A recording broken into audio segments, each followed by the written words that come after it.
तो वॉल्यूम दो टाइप के होते हैं। एक वॉल्यूम होता है आपका जो वॉल्यूम परसिस्टेंट वाला होता है, जिसको हमने अभी कहा। दूसरा वॉल्यूम जो होता है आपका वो होता है बाइंड माउंटिंग। बाइंड माउंट में क्या ऑप्शन होता है आपके पास कि इस वॉल्यूम के केस में क्या होता है, वॉल्यूम पहले क्रिएट कर रहे हैं फिर यूज कर रहे हैं। बट अगर कंपोज की फाइल दिखाऊं आपको, ये देखें यहाँ पर हमने वॉल्यूम क्रिएट करा। अब ये हुआ मैंने लोकल सिस्टम में क्रिएट है, तो और कहीं और कहाँ होगा जाहिर है, लेकिन मुझे नहीं पता कहाँ होगा, मुझे बस नाम से याद है। और यहाँ पर मैंने बता दिया इस वॉल्यूम को यूज कर लो। अब प्रॉब्लम ये है इस वॉल्यूम को सिर्फ कंटेनर यूज कर सकता है, मेरा लोकल होस्ट यूज नहीं कर सकता। उसकी रीजन ये, जब मैं इस वॉल्यूम की लोकेशन अगर ढूंढ भी लूँ तो डेटा वो सिंपल टेक्स्ट में नहीं रखा होगा, पता नहीं किस फॉर्मेट में रखा हो सकता है टेक्स्ट में भी रखा हो तो उसको ढूंढे कौन और जाके काम कुछ करे। दूसरा ऑप्शन होता है बाइंड माउंटिंग का। बाइंड माउंटिंग हमें अलाउ करता है, कहता है वॉल्यूम बनाने की जरूरत नहीं है, तो हमने बनाया इसकी जरूरत नहीं है। बल्कि ये जो आप बाइंड कर रहे हो ना यहाँ पर, ये भी मतलब मैपिंग कर रहे हो ना, ये मैपिंग करते वक्त आप यहाँ पर आओ और लेफ्ट हैंड पे हमारा लोकल होस्ट है और राइट हैंड पे कंटेनर है, ऐसे ही होता है। तो लेफ्ट हैंड पे ना आप अपने कहीं भी अपने लोकल सिस्टम की लोकेशन मुझे बता दो डायरेक्ट। जैसे मैंने कहा /करंट लोकेशन पे एक पोस्टग्रेस डेटा का मैं फोल्डर बना रहा हूँ, सपोज कर लेते हैं। उसके बाद मैं कॉलन लगा रहा हूँ, कॉलन लगा के मैंने सेम कंटेनर की लोकेशन यहाँ पर पेस्ट कर दी, प्लेस कर दी। अब मैंने क्या करा है, पहले वाले नीचे वाले केस में नीचे वाले केस में कमेंट कर देते। इस केस में मैंने ये करा, मैंने कहा मेरे करंट फोल्डर के अंदर ही एक मैं पोस्टग्रेस डेटा का फोल्डर बना लेता हूँ। अभी यहाँ पे क्रिएट कर लेते हैं, मसला नहीं, ये हो गया। ये मेरा पास पोस्टग्रेस डेटा का एक वो है फोल्डर है। इस फोल्डर के साथ मैप कर दो कंटेनर की डायरेक्टरी। अब क्या होगा, जो भी यहाँ पर डेटा बनेगा वो डेटा जाकर मैप हो रहा होगा मेरे लोकल सिस्टम पे, और जाहिर सी बात है मेरे प्रोजेक्ट के साथ हो रहा है बराबर में, ये मैं कभी भी फोल्डर खोल के उसको यूटिलाइज कर सकता हूँ, टेक कर सकता हूँ, रीड कर सकता हूँ। समझ गया? तो दो तरह के वॉल्यूम बन सकते हैं, बाइंड माउंट और एक वॉल्यूम। कंटेनर राइट वाला ये परसिस्टेंट मेरे लैपटॉप में तो हो रहा है। कंटेनर अगर बंद हुआ, ये फोल्डर थोड़ा डिलीट होगा बाहर वाला, कंटेनर के अंदर तो सब खत्म हो जाएगा, वहां तो ऐसे एक तरह से खत्म ही हो जाएगा ना, चलाव आ जाएगा। लेकिन कंटेनर के बाहर जो मेरा फोल्डर है उसमें तो कुछ नहीं होगा, डेटा रखा रहेगा। जब फ्यूचर में दोबारा कंटेनर बनेगा वो इसी फोल्डर से माउंट होगा, तो डेटा उठ के आ जाएगा। समझ गया ना कॉन्सेप्चुअली? सही है, क्लियर है सबको? तो ये बाइंड माउंट का ऑप्शन है, फिलहाल इसकी जरूरत नहीं है, फ्यूचर में होगी तो हम देखेंगे जरूर। मेरे ख्याल से आज की क्लास में इसकी जरूरत पड़ सकती है। फिलहाल हम इसको ये वाली प्रैक्टिस में रखते हैं, क्योंकि डेटाबेस को जब रीड करना होगा तो डेटाबेस की क्लाइंट के थ्रू रीड कर लेंगे, तो ये जरूरत नहीं है डेटा जाके देखने की। तो बेस्ट प्रैक्टिस भी वॉल्यूम वाली है। क्लाइंट हम कौन सा यूज करते हैं? PG admin. इसके अलावा कोई और क्लाइंट यूज कर सकते हैं? नहीं कर सकते हैं इसको, बस उसका। अच्छा मुझे बताएं कितना, हम पीजी एडमिन के अलावा दूसरा क्लाइंट पोस्टग्रेस का वर्जन क्या है हमारा? लेटेस्ट वर्जन पोस्टग्रेस का है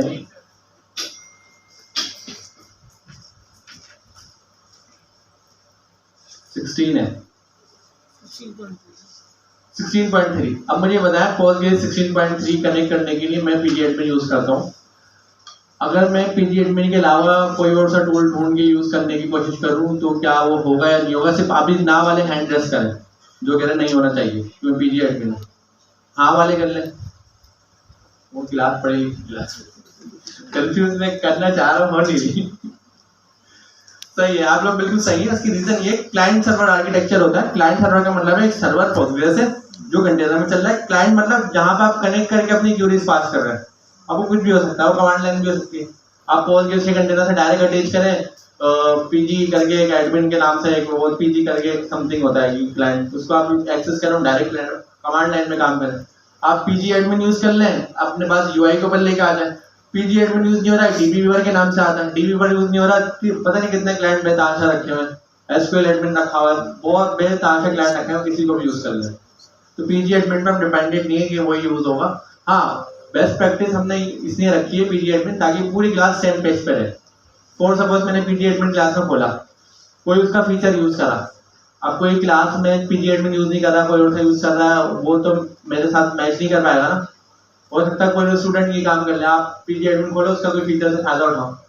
अब आपके बराबर में बैठे हुए उन्होंने कहा यार आपने कैसे करा, आपने बोला ऐसे करा, आप तो पीजी एडमिन यूज ही नहीं कर रहे। तो क्लास में हम एक ही पेज पे रहेंगे ताकि हमारी लर्निंग जो है वो इजी रहे, सब लोग सेम पेज पर है, इसलिए हम पीजी एडमिन पे चल रहे हैं, वरना आप कोई भी यूज करो, कोई मसला नहीं। हर किसी के अपने फायदे होंगे। तो यहाँ से हमें डेटा लोकेशन पता लगी, ये सारी चीजें पता लगी और हमारे पास ये काम हो गया। नेटवर्क जो है डिफॉल्ट होता है, बस उसके हमने ड्राइवर ब्रीच करा है। पोर्टगेज डीबी को हमने ड्राइवर लोकल रखा, मतलब लोकल सिस्टम पे। यहाँ पर आपके पास ऑप्शन है, आप किसी क्लाउड पे भी रख सकते हैं, बस ड्राइवर चेंज होगा और क्लाउड की लोकेशन आएगी। हो सकता है उसका यूजर नेम पासवर्ड कुछ हो तो वो आ जाएगा। सही है, तो यहाँ पर सिर्फ यहीं पे चेंजेस करनी है आपको क्लाउड पे रखने के लिए। वो आपके फिर जो वॉल्यूम अभी लोकल हो रहा था, वो वॉल्यूम क्लाउड पे जा रहा होगा। फायदा क्या हो सकता है? 6 डेवलपर काम कर रहे हैं अलग अलग घर में बैठ के, तो आप क्लाउड की यहाँ पे लोकेशन दो, 6 की 6 लोग के पास लाइव डेटा आता रहेगा। ये भी फायदा है। हो सकता है लैपटॉप आपका कभी डिस्टर्ब हो जाए, डेटा तो क्लाउड पर है, टेंशन ही नहीं है। जैसे कि जी ड्राइव पे जो डेटा है आज तक वो गया है थोड़ी आपका। कॉन्टेक्ट आप गूगल पर सेव करते हैं, मोबाइल लॉस हो जाता है, कॉन्टेक्ट वापस आ जाते हैं गूगल से, ऐसे होता है ना। तो ये क्लाउड का फायदा है।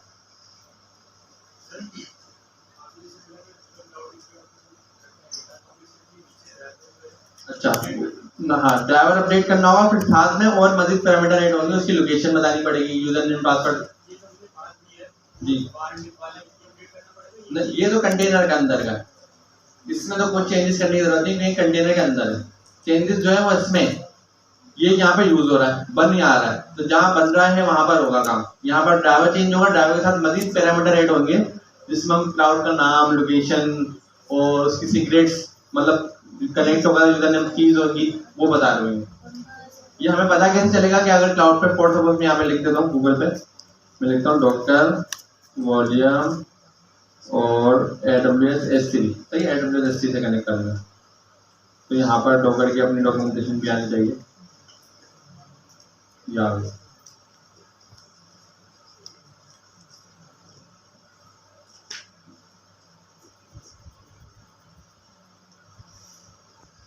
इन्होंने इस तरीके से बताया। कंपोज के थ्रू अगर मैं आपको बता दूं, NFS बताया, एक NFS सर्वर होता है, बहुत सारे कैसेस होते हैं, लिनक्स वाली दुनिया में जाएंगे तो बहुत कुछ है। डॉकर कंपोज लिख देता हूँ ताकि आपको ये अमल में नजर आ जाए।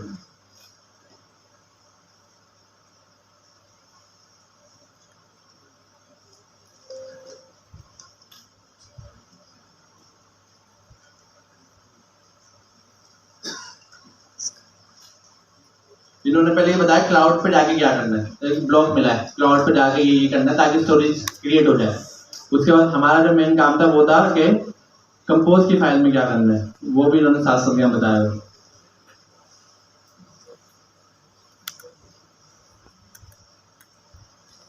कंपोज की फाइल कहाँ गई, ये इन्होंने यहाँ पर सिर्फ यूटिलाइज करा है, क्रिएट क्या करा है वो देख लेते हैं।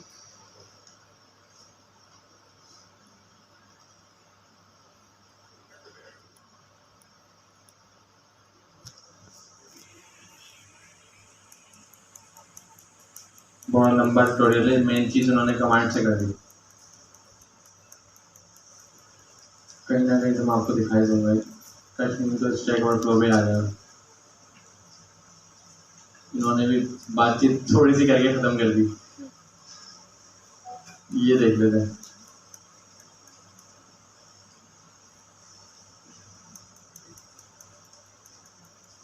माउंटिंग करिए, डॉकर कंपोज कर दिया, क्या कर रहे हैं लोग, हमें ही लिखना पड़ेगा अलग अलग ब्लॉक। चलिए मैं आसान कर देता हूँ, Docker compose volume driver AWS S3, खाली ड्राइवर दिखाया था हमको, ड्राइवर क्या हो। इसकी डॉक्यूमेंटेशन में जाते हैं।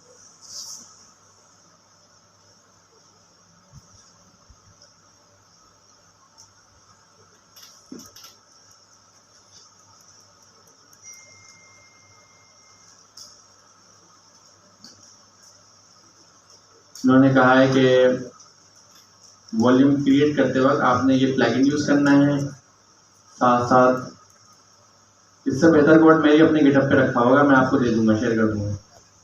मैं कहा था मैं सर्चिंग पे नहीं, इन्होंने बताया हुआ है लेकिन कमांड लाइन वाला तरीका बताया हुआ, कंपोज वाला नहीं बताया हुआ।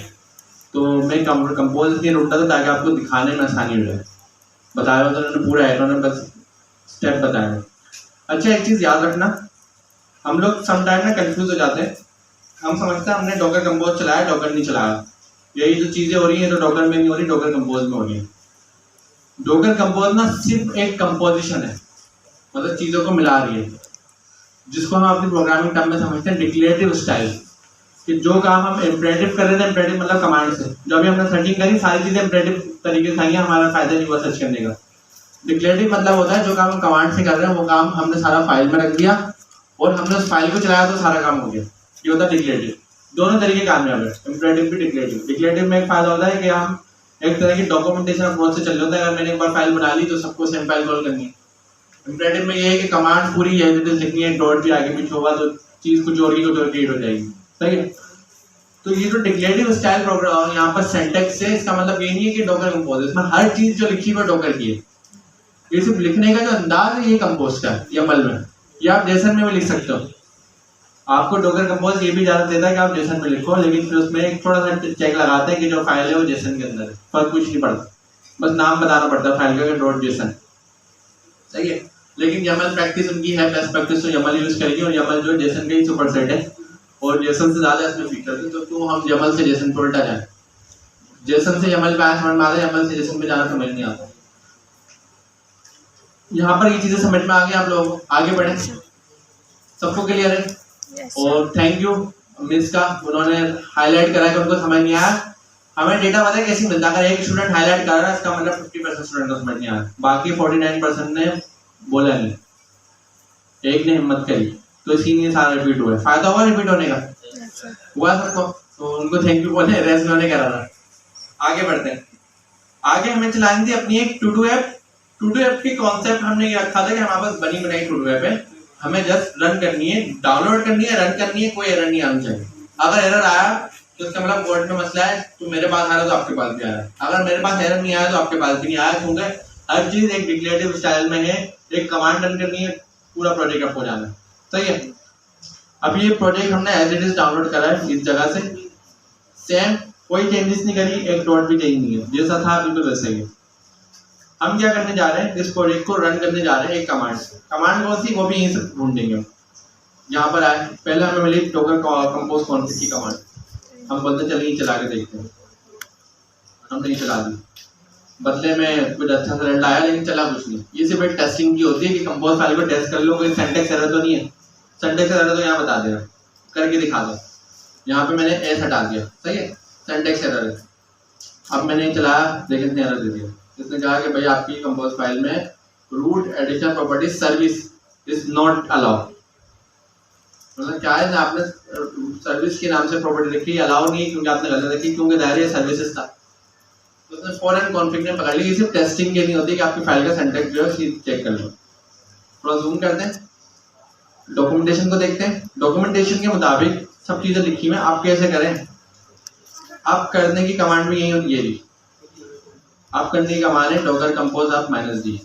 अगर ये कमांड मैंने चलाई तो होगा क्या, मेरे पास एक एप्लीकेशन रन हो जाएगी और कोई एरर नहीं आना चाहिए। अगर एरर आया तो मतलब आपके पास भी आया, मेरे पास एरर नहीं आया तो आपके पास भी आना चाहिए, क्योंकि सिर्फ प्रोजेक्ट डाउनलोड करना है, एक कमांड चलानी है, तीसरा कोई स्टेप भी नहीं है।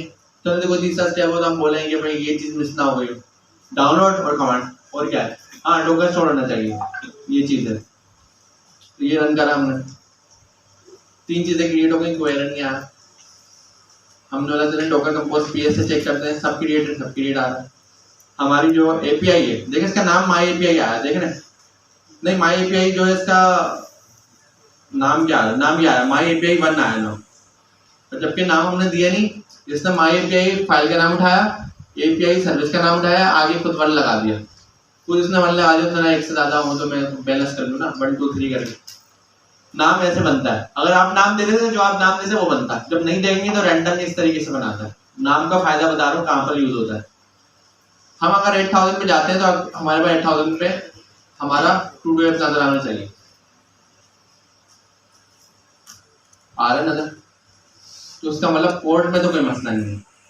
तो आप लोगों के पास क्यों नहीं चला ये कोड, 2 स्टेप थे। अब आप मुझे रीजन बताएं क्या गलती कर रहे थे आप।